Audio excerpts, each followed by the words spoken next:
In a year where supply chain breaches have been so prevalent, man, this Salesloft one has been a doozy. And even this week, in this last couple of weeks, we've had the NX Singularity stuff going on.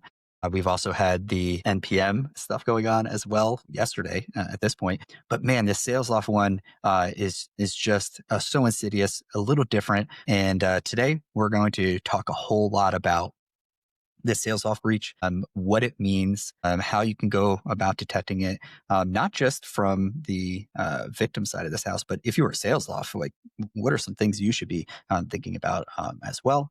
Stick around to the end if you want to hear me complain about some Salesforce logging. Attackers know identity is the weakest link. Permiso knows how to protect those identities better than anyone else.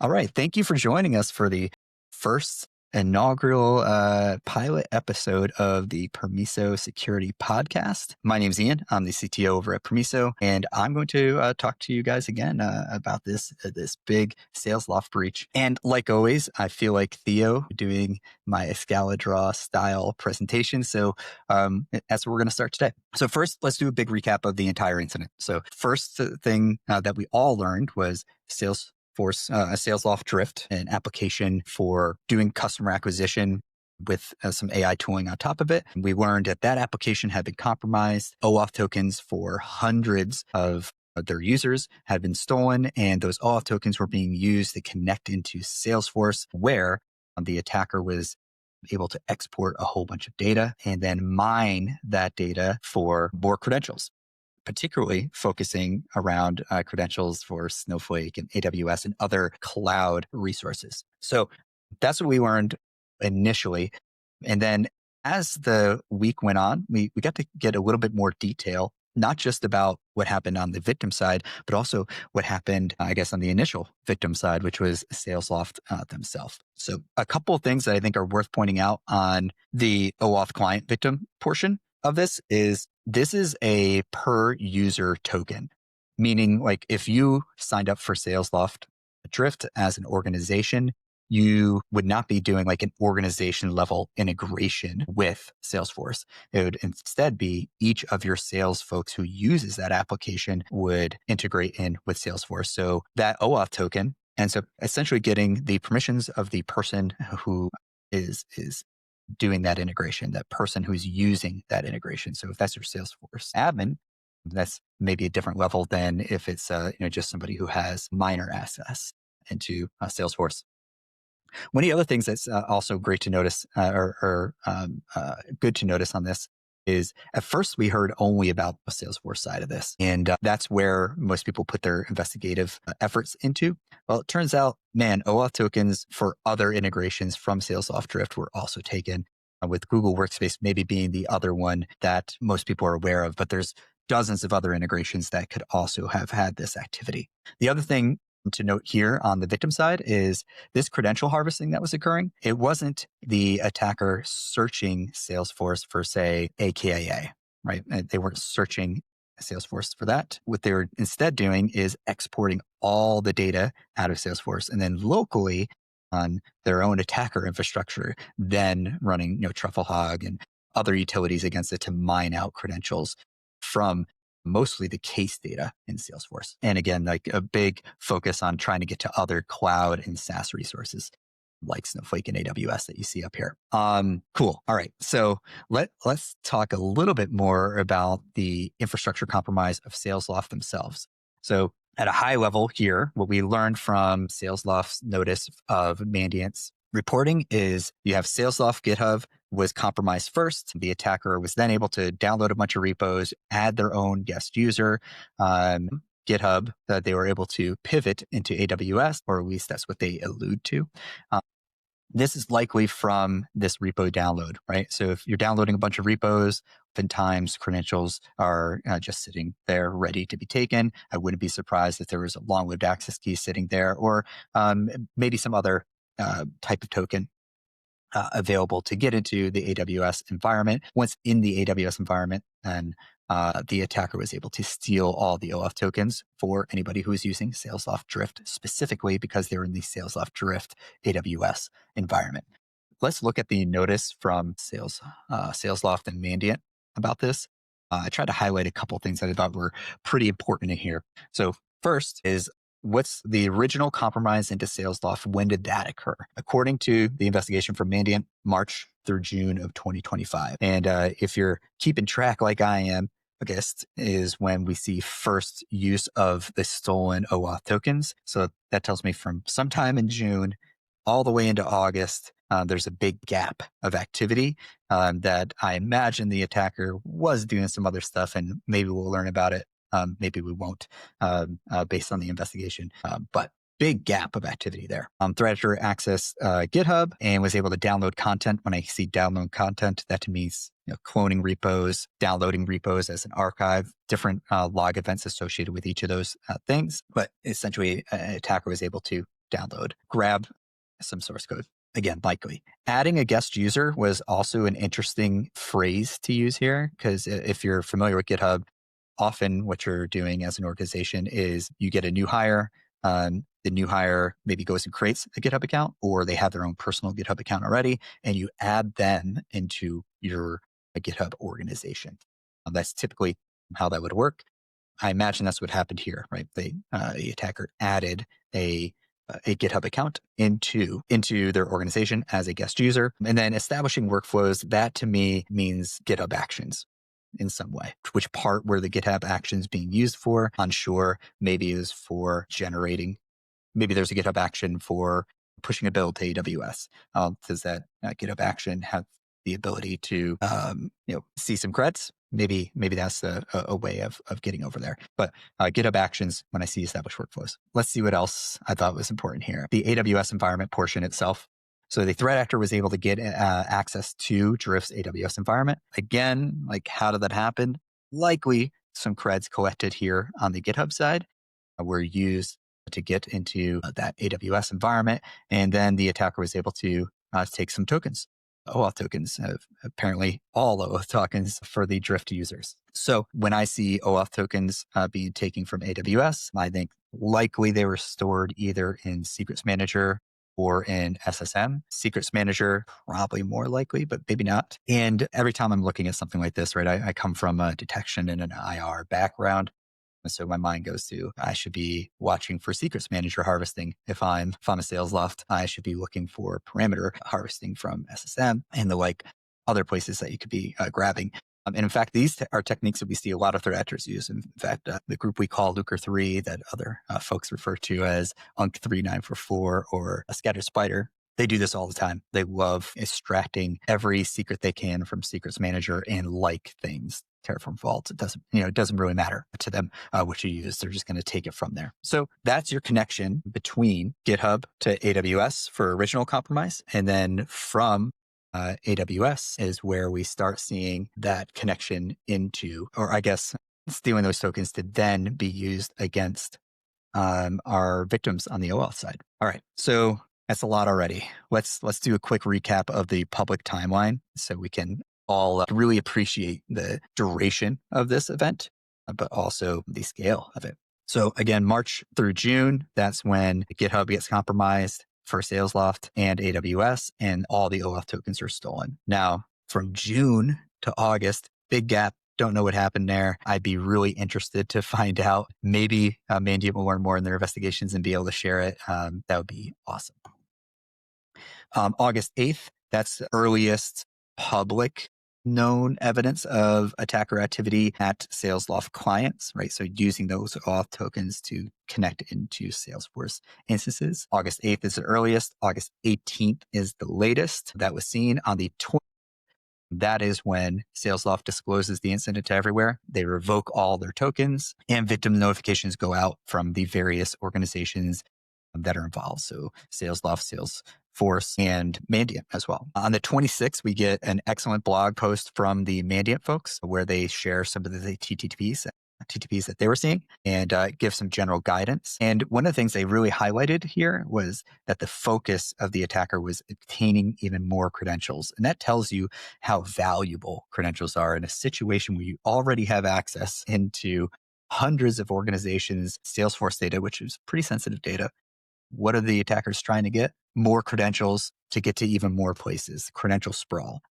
On the 28th, the scope widens out beyond Salesforce. That's when we start to learn that, oh, man, Google Workspace is also affected, Slack, any integration, not just the Salesforce integration. This is also when you get claims by the folks claiming to be shiny hunters saying that they did this breach. And I guess that's somewhat controversial as well. Now, on the Permiso side, we've been able to help a few clients respond to some of this activity. And with that, here's something that I think maybe wasn't made apparent in the public reporting. What we've really noticed is on the attack side, the 11th through the 16th is all testing access, running like some limit 1,000, limit 10,000 record queries to understand what data is available across all the victim environments. It isn't really until the 17th where we start seeing mass exporting of data, at least across the folks that we've been able to help out. So it's a two-phased attack in this scenario where a whole bunch of recon here, then we get into the exporting. Now, what we haven't seen much of yet is what happens after, right? So tokens were revoked. So any of the original tokens, they were revoked on the 20th. So I wouldn't expect any activity with those original tokens because they're all revoked at this point. But the attacker was going after more credentials. Have they started using those credentials yet? That I haven't seen, or at least haven't heard any public reporting on, and haven't seen it, at least across our client base. Cool. All right. So I know we're going over a lot and we're going fast. All right. So when we talk about attribution, just realize attribution is hard. Attribution is really hard, especially in this modern threat actor world where all the COM affiliated threat actors is various personas, sometimes working together, sometimes working separately, sometimes claiming activity that's not their own, and the like. It's a real messy situation. I feel for the CTI folks out there who are really working hard on the attribution side of the house. But here's what we know attribution wise. Shiny hunters, or at least the folks that claim to be shiny hunters in their Telegram channel, which has since been retired, tried to make claim that this is them, that they did it. This screenshot is where they made this claim in Telegram, and I got the screenshot from some excellent reporting that Krebs did. So you should go read that article if you haven't read it yet. Now, remember, Shiny Hunters also says they're one and the same with Scattered Spider. Again, do you believe that? It's often like liken it to, do you believe a terrorist who claims responsibility for attack? Yeah, sometimes. Maybe they did do it, but it's always suspect. Now, on that side of the house, Mandiant has carved out an UNC group for this, and they're attributing everything to this UNC called UNC 6395. If you're not familiar, kind of Mandiant's way of clustering, as they see a new set of activity, they cluster it together. It really aligns closely and some pretty rigorous methodology for what is close enough. Then they'll start merging some of these UNCs together, some of these activities together, and maybe graduate them to a named group like APT 28, Fin 7, and the like, right?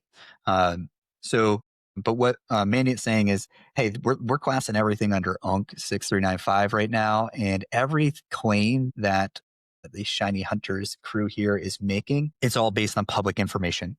So anybody can be making this claim. They don't have any private information related to what's going on. So that's kind of the Mandiant stance on the attribution side. Attribution's fun, but I like to live in detection. So as soon as I get a chance, that's where I like to focus my efforts on how can I detect this very specific activity, but also what can I learn for detecting more generally when this type of activity happens in the future. So I put together a quick little table here that I think will be useful for some of you. Let's zoom out a tiny bit. Yeah, nice. Okay, so first off, some of the atomics that are being shared. Let's actually take out this one. I don't like that being in there. Some of the atomics being shared, right? Here's a bunch of user agents that Mandiant, Salesforce, and Salesloft have been sharing around on the atomic side. Some of these are louder than others. Like, for instance, this one, actually, this is one I think we haven't publicly seen anybody else talk about, but this is one we saw a lot with this. But some of these are noisy. Like, these are just going to be noisy. These are user agents that unfortunately are associated with lots of legitimate tooling as well, or at least some of these are. And that's when we talk about atomic indicators, that can be an issue, right? Like you're trying to do kind of single event matching, you're going to get a lot of noise. So I would treat these more like hunting indicators than detection indicators. Now these IPs, all the activity, the least that we've been able to observe, came from these two IPs for this campaign. So one DigitalOcean box, one AWS box. Now, I had seen some reporting around some Tor activity as well, but I haven't observed that personally in this campaign yet. But these are actually pretty solid. Like if you're seeing any activity from either of these IPs from August 8th to August 18th in any log source that you have, I would treat that as a suspect and like really dig in. DigitalOcean, at least in the cases that we've observed, this is the box where most of the activity came from, to include the big exporting portion at the end, the data theft portion at the end. That's all coming from that DigitalOcean box. On events of interest to pay attention to, Salesforce logs, we're going to talk about Salesloft or Salesforce logs in a bit here. But when it comes down to it, Salesforce logs they log a lot. There's a whole bunch of data in there. Some of it's more useful than not. These events here are the events that we've seen in association with this particular attack. Hopefully this helps you narrow down what you need to look at. But unique query, this has what it sounds like. If somebody ran a SQL statement against, ran a query against Salesforce, it gets logged as a unique query. Bulk API, but it sounds like this is your API for hitting things in bulk. Like when you're pulling all that case data, you're pulling it through that bulk API. There's various other ones in here too that are involved. The last one I'll kind of call out here though is the OAuth of refresh token, right? This authentication for all this did happen over OAuth. So this is where you'll see the attacker's authorization into the environment is they're pretty consistently refreshing the token as they are scraping data out. You'll see a lot of token refreshes. So watch that. On the Google Workspace side, haven't seen much activity there in relation to this campaign. Only one I'll claim is this here, right? Is a little bit of looking at Gmail. So Gmail, mail, access. Nice. All right. Signal side of the house, outside of like, hey, here are some events that you can look at. Here are some atomic indicators that you can look at. We like to think about things more signal based, right? Because we can combine signals. And in fact, hitting on an atomic thing might be one of your signals. But when we think about detection, we like really want to think about how can we more generally catch some of this stuff. One of the things that I'll bring up is Salesloft, that OAuth connection for Salesloft. When a user is using Salesloft Drift, that connection always came from Salesloft's AWS infrastructure. So you should consistently see some AWS IPs hitting you as part of normal activity of how that vendor connects into your environment. But vendor stuff's actually like really easy to baseline because of how consistent it is. So really easy to baseline means when that activity started to come from DigitalOcean, if you're doing your baselines at that identity level, that should really raise some red flags for you, particularly for a token that always comes from one particular ASN, AWS. So you have that side of the house. Same thing on the activity side. Some of these users never seen them touch the bulk API before, and then now suddenly hitting it in mass. That's a pretty good indicator. Bulk API calls from non-service accounts shouldn't happen very often. In fact, across our customer base, I just don't see a lot of it. This is a pretty strong signal for us. Now, Mandiant and others have shared some queries. I think we'll share a few more here as well. But some of these queries just happen a lot. So yes, it's a signal, not something I would want. I don't want an alert every time there's a select count from account or from user or for a case or from opportunity, because that would fire all the time. Got to combine it with some of these other things if you really want some good high fidelity detections. But from a hunting use case, yeah, pay attention to these from the 8th to the 18th. The velocity and cadence, I wish I had Debo here to explain this one a little bit more because he spent a lot of time on this as he was researching the data, looking through the data. But the amount of data, like the number of API calls across the environments that this happened in, not very different, but the amount of data involved was very different. So pretty cool stuff on that side of the house. And then the other one I'll call out is premature job deletion. So what we're noticing is, man, after the export certain jobs are done, they're being deleted. Now, by default, that is something that happens several days after a job is done, but you can, via the API, delete it sooner. And that's what the attacker was doing.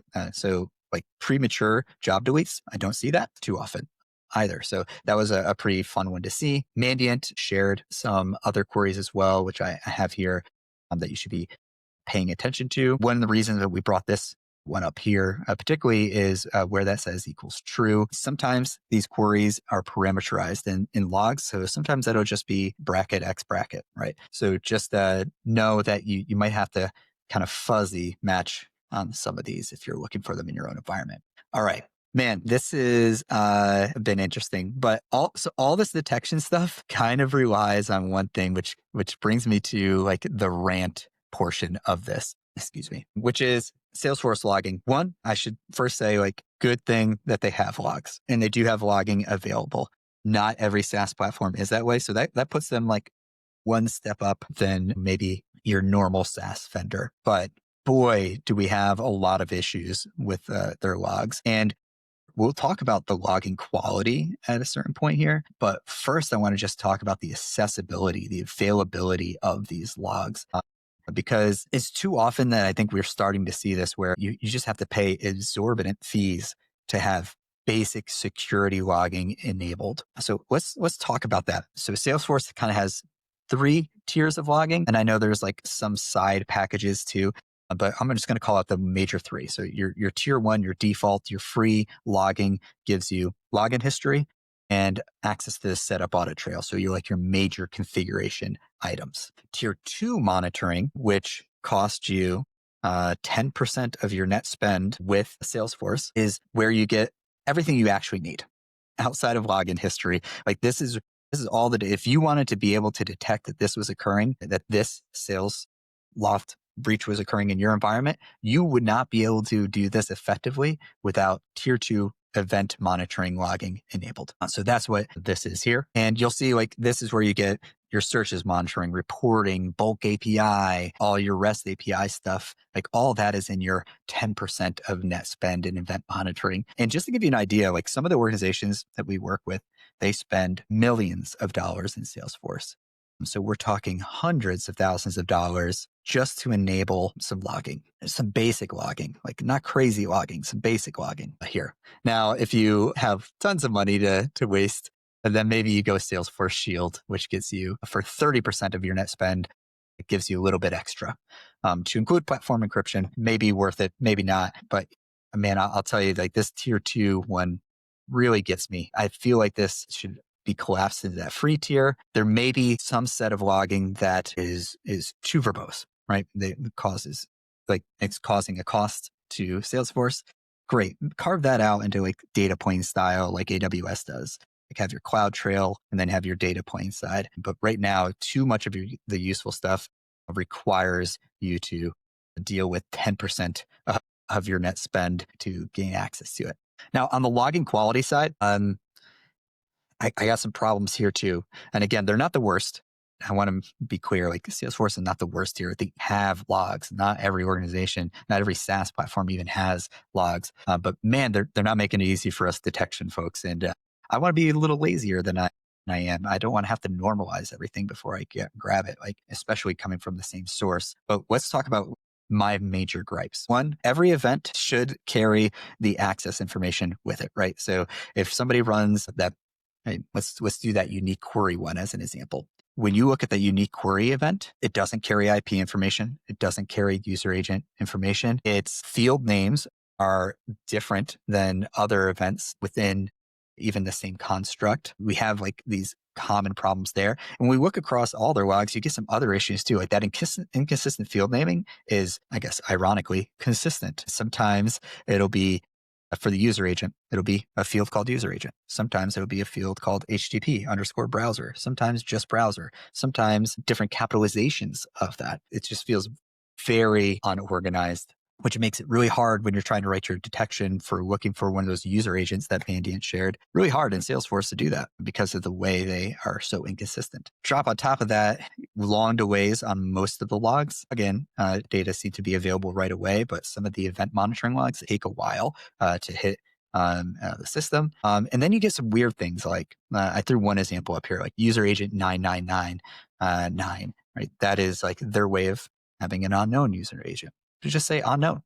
or just pass the actual string that was used as the user agent, like whatever it happens to be. It's just very weird choices overall. I wanted to give you guys an example. So this is that unique query event, maybe one of the most important events associated with this attack, right? You want to know the commands that the attacker was running, the SQL commands that were being ran. So in this case, it's a select account from account, but no IP, no user agent. We get a user ID, but you don't get a username, right? Like just looking at here, like the only thing useful in this log event is the query identifier, maybe the user ID. And if you want to be able to map it back to anything, that login key. And that login key is kind of becomes your way of connecting events if you have to when you're writing your own detections. Yeah.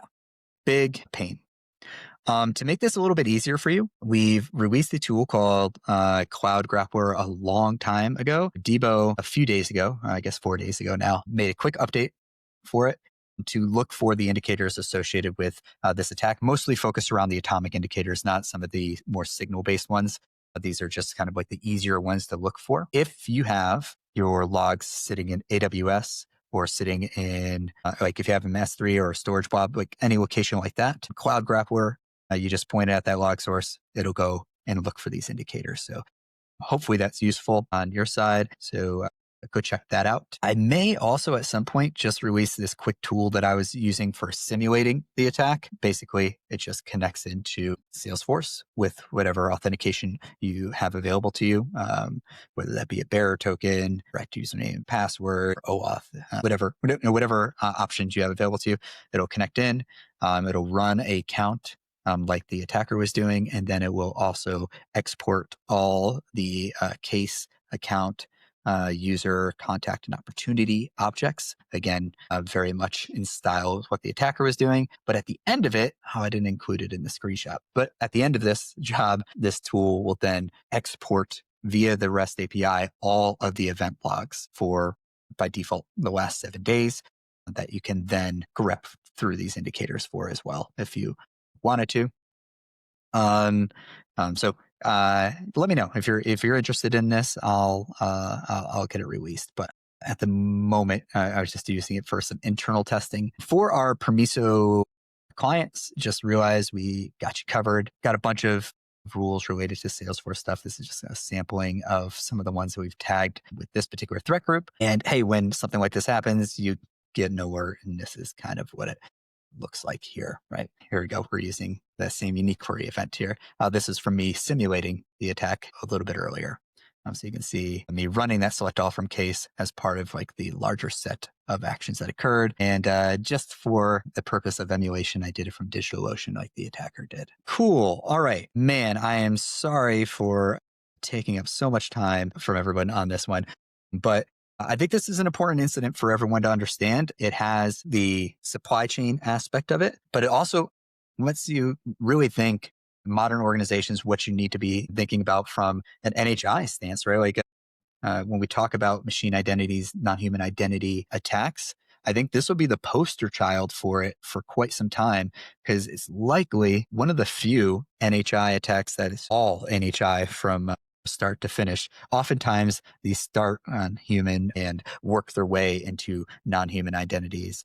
In fact, at least the majority of the ones that we see come about that way. But this one was like purely NHI. So I think this will become the poster child for a lot of the vendors that focus on NHI specifically. But from an organization that's trying to protect yourself, this is a great example of not just how NHIs can be used against you if someone is able to get some tokens, but how you need to think about protecting your own NHIs if you are a company who hosts credentials in AWS and Secrets Manager or someplace like that. Would you know if somebody compromised your organization and was able to grab a bunch of creds right out of a Secrets Manager or SSM or wherever you store them? So yeah, I think this is a really great example of that. And I'm happy we've been able to dive deep into it. So this was our first ever episode of Permiso Security Podcast here. I hope to do many of these in the future and